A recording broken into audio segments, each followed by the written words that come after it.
week it's been this week.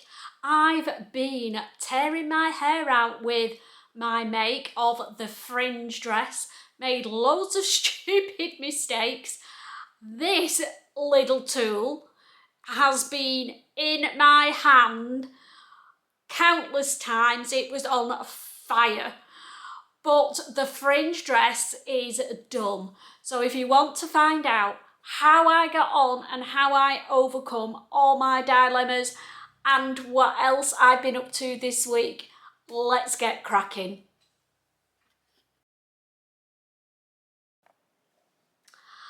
The other thing that's happened this week, or last week, but I didn't want to tempt fate, was I got over 4,000 subscribers. Oh, you don't know how happy that made me. But for you guys, that means that we're going to do the draw, and that will take place at the end of this vlog. So stick around to see if you've won. Hi there, I'm Christine the Gemini Stitcher, and welcome to my sewing space. I have had the worst sewing week for ages and ages. You know when you have one of those weeks where everything goes wrong but you don't want to give up? That's what I've been like. So let's start with my make disaster. I recovered it, but the Fringe dress really got the better of me. Not because I didn't understand the instructions and not because I didn't know what I was doing, just simply because I made stupid mistake upon stupid mistake. So my head was not in sewing mode, but I was determined to get the Fringe dress finished. It's been in a project bag for months and it's been pecking at my head. So I would not give up on it, which that in itself caused its own problems. Sometimes you just have to accept defeat and walk away from a sew and go on to something else. But I wouldn't do it. So that caused a lot of problems for me. It's made, it's here, looking very nice on camera, but if you get up close, it's not that great, I'll be honest with you. So I've made the Fringe dress before, and I made a straight size 4 and a B cup, and it was a little bit snug on the old boob area.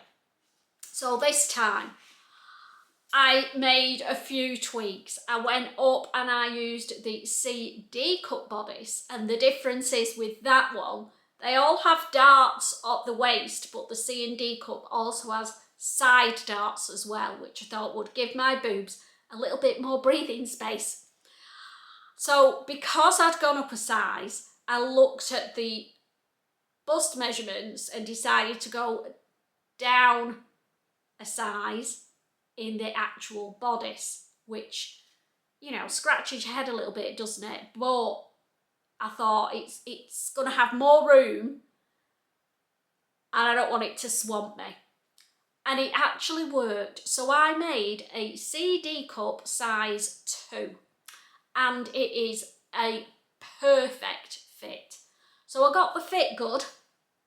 That's one thing I did right. And the skirt I left at a standard size 4 because it's got gathers in it. I figured it didn't matter and I didn't want to start recutting it out. So I left that as a size 4. So the sizing has worked really well.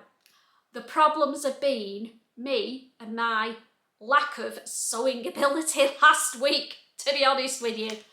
So before we go into my comedy of sewing errors, I'll talk about what I actually like about the Fringe dress. It's here on Rita and I chose to do the one with the shaped neck, not the buttons down.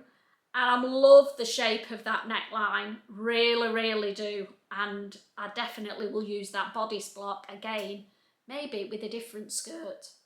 I also love the shape of the hem at the bottom. And when you see me doing my twirl in a bit, you'll see that it's a shaped hem. It's like a shirt hem shape at the bottom.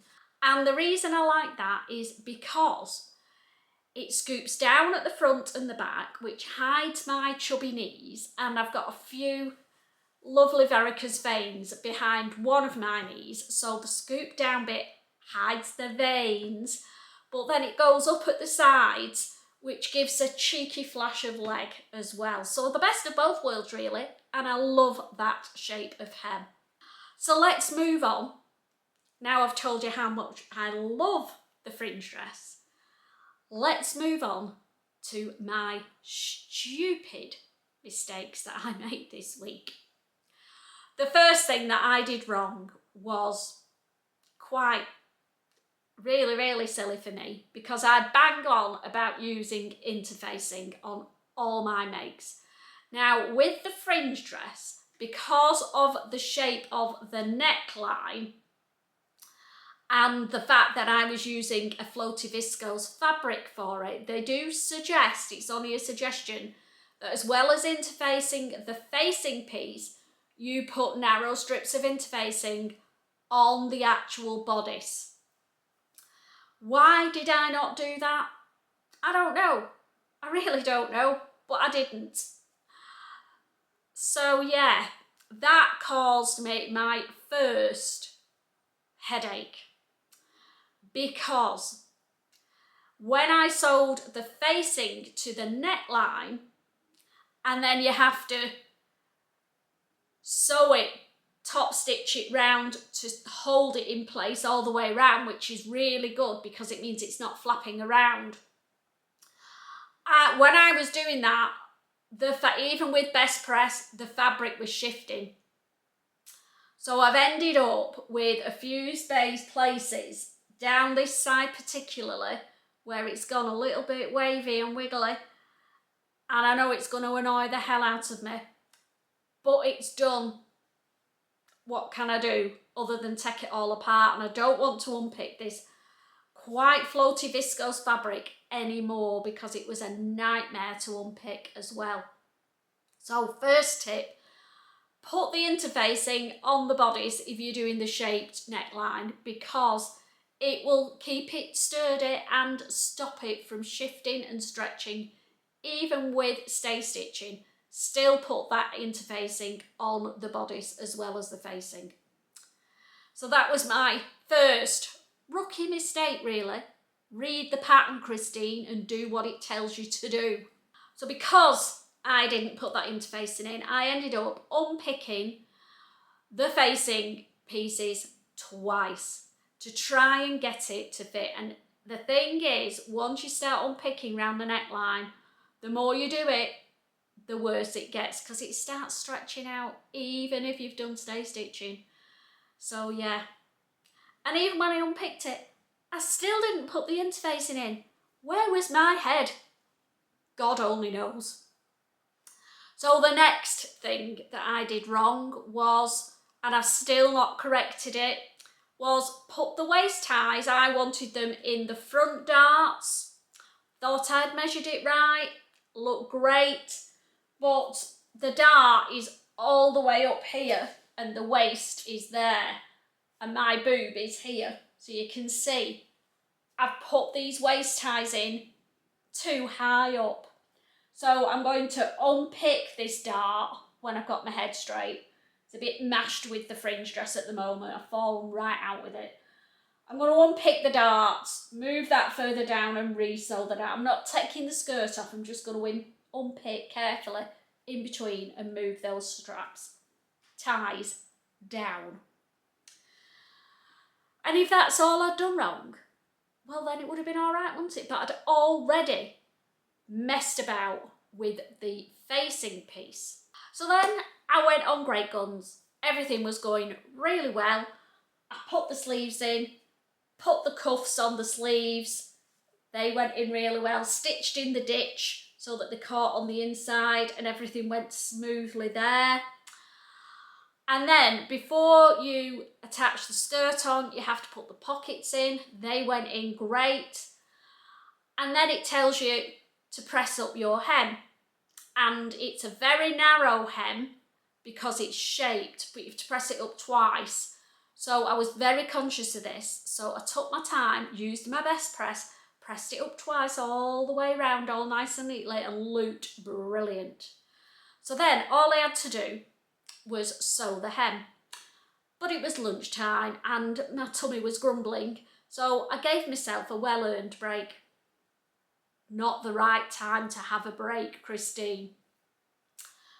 Anyway, sat out in the sunshine, had my lunch, came back in. Right, get the hem sewn up, get this dress finished. And for some weird reason that I still don't understand, in my head, I thought, oh, it's been turned up once, I need to turn it up again as I go round. Why? Why did I think that? And I literally got 3/4 of the way, yes, 3/4 of the way round the head before I realised my stupid mistake. It was already pressed up, ready to go. Oh, you can imagine how I felt. But the seam, the hem, clearly felt too bulky. It was folded over 3 times. So it was time for a brew and some more unpicking. And it wasn't the easiest to unpick because it was really floaty viscose and the thread was a really good match, which is great, except when you need to unpick it, isn't it? So it took me probably about an hour to unpick the hem, I know, but I persevered and tried really hard because I didn't want to end up with any holes in the hemline. So I had to take my time, calm down and unpick the hem. So I did that, give it a quick press again to get rid of any markings, and that got rid of all the little holes, great. And then sewed it up and it was fine. So they were my dilemmas with the fringe dress. I'll pop a little video of me here twirling in it and replace Rita for a bit, because now that it's finished, it actually does look a really nice dress. I've already said, I love the shape of the neckline, and obviously if I'd have put interfacing on the bodice, it would have looked a lot better, but I've just got to live with the little waves that are on it. If anybody gets that close, then they're going to get a smack, aren't they? So fringe dress done. Now the fabric was a viscose fabric that I got from a D-stash. I think it was from Judy, running so and so, and I have got some of it left, and I'm going to make a blouse in that, and then that fabric is all used up.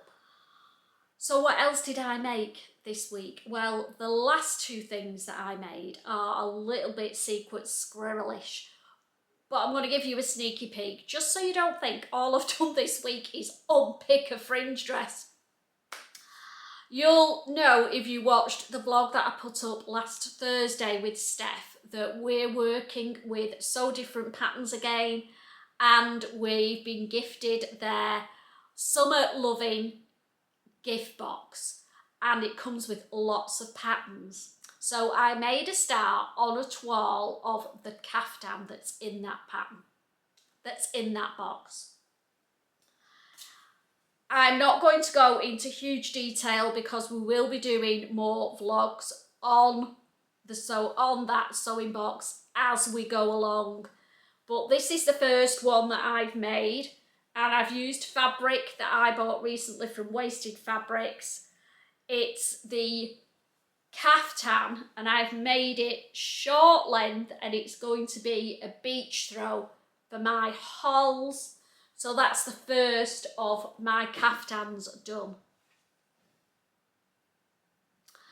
And then the last secret squirrel thing that I've been making is I've been working on the Pietra pants, which is part of my sew along series, and I will bob the link to the latest vlog on that below. So I've made the wide leg version of the Pietra pants in a viscose linen, and I absolutely love them. I've got the fit really good on these now, and I can see loads more in my wardrobe this spring and summer. But again, bob along to the Sew Along series to find out more details on the Pietras. And that was it this week. I haven't done any embroidery, and there's a very good reason for that. you'll notice, the eagle-eyed among you, that the beast isn't there. It's my old brother's sewing machine, because it decided to have a little bit of a meltdown on me. It was doing embroidery, and luckily I was sat watching it, because I'm quite sad. I still like watching my embroidery machine. It fascinates me. And some bits flew off it. Made it sewing. Now you can imagine the speed that it goes at when it's doing embroidery. It scared the bejeebers out of me. Switched it off straight away. Looked, and it was everything. The needle clamp, the thread holder piece. So I've probably got a technical name, but I don't know what it is. But it had all come off. And when I looked, I actually think, I hope I found all the pieces, because I got my magnet out and got searching. And when I looked, there's a little screw in the back that holds everything in place, and it had obviously worked its way loose and come out. So initially I thought, that's okay, I've got all the bits, let's get this screwed back together and we're good to go. However, you need a special little screwdriver for that particular screw, and I didn't have it. And then I thought, hang on a minute, this machine is still under warranty. What if something else has gone wrong while it was sewing at speed and all this gubbins fell off? So it's gone away to be put back together. I rang Sew Centre. They did give me two options. Option one was they would send me the little screwdriver, or I could purchase the little screwdriver. That was very kind of them. Or I would send it DPD. So I've chosen to send it back because I'm not 100%. I found all the bits and it is still under warranty. So I've sent it back for it to be screwed back together and given a quick check over to make sure that there's nothing else wrong with it. So no embroidery this week, but hopefully, fingers crossed, it will appear back sometime next week. But that's okay. I'm managing with my little brother machine, and yeah, it's not easy when you're used to a all singing, all dancing faff machine, let me tell you. And that might be part of the reason why the fringe dress took so long. No, I'm not making excuses. It was my headspace. I wasn't in the right headspace for it, and I should have walked away. But it's done. Phew. So what have I got planned for this week?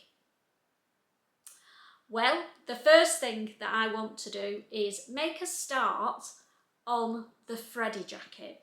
Just let me grab it and then you can see the lovely fabric that I'm making it in.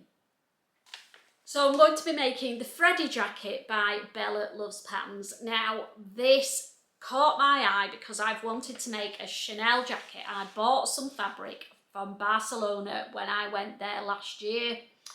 And if you want to see the fabrics I got in Barcelona, I'll pop the link to that vlog below. But I bought some quite expensive Chanel style jacket fabric and I've not cut into it yet because I decided I was going to make a toile. Now this is a very, very wearable toile in this beautiful fabric. I don't know if you can see, it's got a little bit of sparkle to it. Bought it from Little Legs Fabrics in the sale. So the pattern is all cut out and it's all been interfaced as well. So I am really good to go to start sewing it, and that's what I'm going to do this week. As I said, it is a toile, so I'm not expecting it to be the perfect fit, but I'm hoping that it will be a wearable toile. So let's talk about the Freddie jacket. So I've got it up on the fold line and I'll read what it says because it sounds like a really, really good jacket indeed. Now the Freddie jacket comes in a petite size, which is why I chose this particular jacket, and this is what they say about it. Buy the Freddie jacket sewing pattern from Bella Loves Patterns. Freddie is a single breast boxy jacket with a round neckline, finish with front and back facings. So there's no collar on this jacket. The jacket has side bust darts, side panels and a centre back seam. Shoulder pads and sleeve heads create structure. The two-piece sleeves feature a vent with 4 sham buttons, so you've got detail on your sleeve, on your cuff. I'm loving that. The pattern includes 2 pocket options, single welt pockets with a button flap, which is the ones that I'm going to go for. Welt pockets, wish me luck. Or patch pockets. Freddie is fully lined and has an optional chain weight on the inside seam.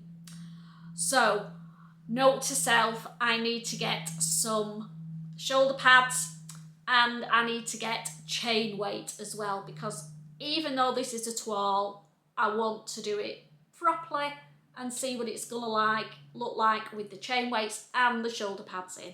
So wish me luck there. So the main fabric for the Freddie, if you're in the 5'3", yay, size range, you only need 1.6 metres of fabric, and if you're in the 5'7", it's 1.7 metres. So I think I can get this out of 1.5 metres of fabric, easy. So that's my big make this week. And because I'm doing that jacket, I don't want to put myself under too much pressure. So I'm also finishing off the Pietra pants makes for my sew-alongs. I've got the shorts to do and maybe a few pattern hacks to have a think about for the final vlog in that series. I'll also be carrying on working on the Summer Lovin gift box from So Different Patterns. We've got our social on Wednesday and Steph and I have agreed that we're going to take the box, we're going to chat together about it, exchange ideas, and then we're going to go away and do it secret squirrel and not show each other what we've made until we do our reveals. We've not decided whether we're just going to do it garment by garment and review each one, or whether we're going to just do a big one at the end. Let me know which one you'd prefer. Maybe you'd like both. So that's my plans for this week. Hopefully, when I see you next week, I'll have made the Freddie jacket, fingers crossed. Before I leave, we've got 2 things to do. One of them is to do some shout outs. When I was at the gathering the other week, I met loads of people, and I met in particular 2 lovely ladies who have YouTube channels, and I want to give them a shout out. And if you don't follow them already, go over and give them a watch and subscribe to their channels, because that's what helps us keep going, girls. The first channel is called Lulu Rask, and the lovely Vanessa has this channel. Now, Vanessa wouldn't mind me saying, I'm sure, that she is a curvy lady. So if you're of the curvy variety, then Vanessa's channel is definitely for you, because she goes into great detail about the alterations that she makes to her patterns. Her latest one shows you the Nick's dress from Closet Core Patterns, and she's got me hooked on that dress. I've got to say, it looks beautiful on her. So go over and give Vanessa a watch. And the second channel has been out for a while but not been on my radar. I met a lovely lady called Debs. We spoke lots about our husbands and how we could improve them. But hey, we all know you've got to live with them, haven't you? Now, Debs is a very knowledgeable sewist. I really got hooked on her channel, and I've subscribed because her latest vlogs have all been about blouses. She's done a Sew April blouse vlog, which is well worth a watch, and on that she mentioned a free pattern that I am definitely looking into. So go over to her Sew April blouse vlog and you'll find out what pattern I'm interested in trying. And she's also been doing a deep dive into a make that she's been doing in collaboration with Fleureteurs. So go and give Debs a watch. Her channel's called Debs Made This, and I will put a link to both of those channels below. Go and give them a watch, and if you like them, subscribe to their channels as well. And the last thing we've got to do is the draw. Yes, I reached the 4,000 subscriber mark, and we're going to do the draw now. So I will pop over to the wheel and you will see everybody's been given a number, and then I'll pop back and tell you who the winner is. So roll that wheel.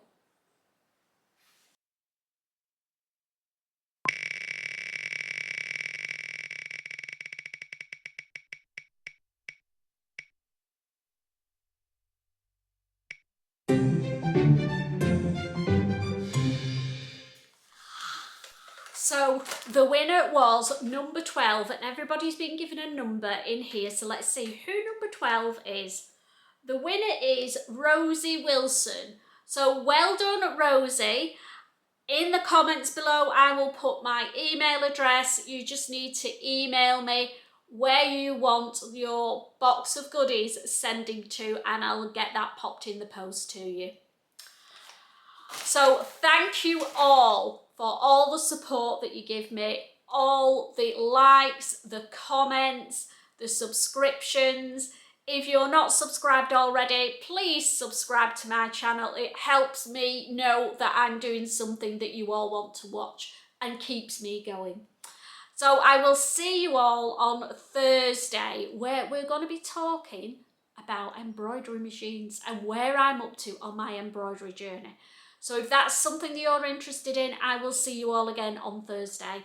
Have a wonderful sewing week, and I will see you all soon. Bye for now.